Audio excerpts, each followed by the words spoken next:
Hi, thanks for having me today. Just a little bit, I'll paint the background canvas first. I come from higher education and I work in the higher education and the museum and gallery sectors. And in a way, these are they share a similar purpose. They're educators. They're there to help people learn. Higher education does that through credentialing degrees. Museums do that through tours, through outreach to schools, through creating curated galleries.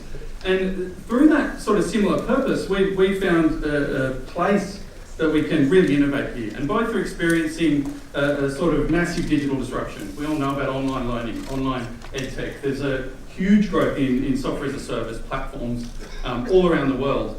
But more and more, the museums I started speaking to, we have museums on campus at Macquarie where I come from, are starting serious digitisation programs where we used to take photographs of artefacts, we're 3D scanning them. We're creating massive amounts of digital assets for digital heritage purposes. So the broader environment of where we are in the world right now, we all know 3D printing is everywhere. You can buy them at Aldi, you can buy them at Officeworks.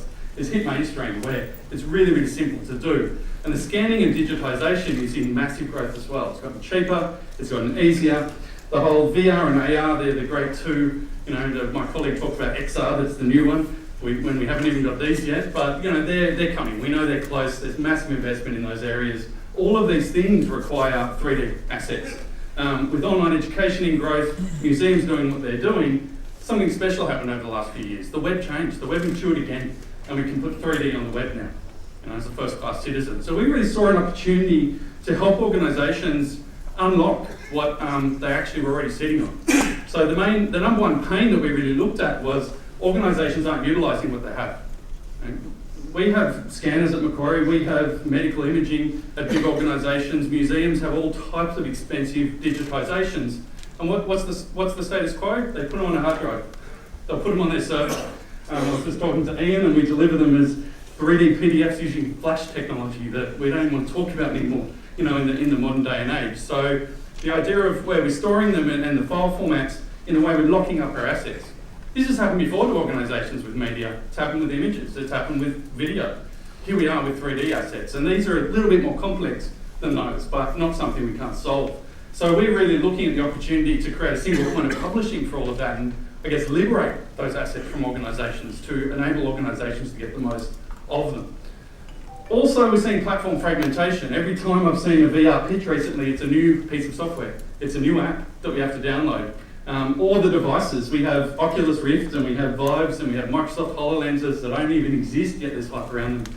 Well, they don't exist on the market. So, you know, how do we actually leverage these things going on? And what's happening is different formats of 3D. You know, content is king. This is the stuff we put in this new tech. So how are organisations leveraging that? So we really saw a proper centralised asset management system as a huge opportunity here to give organisations something to unlock that.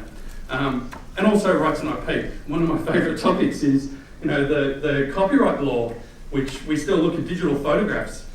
They're difficult with copyright law. What about 3D scanning?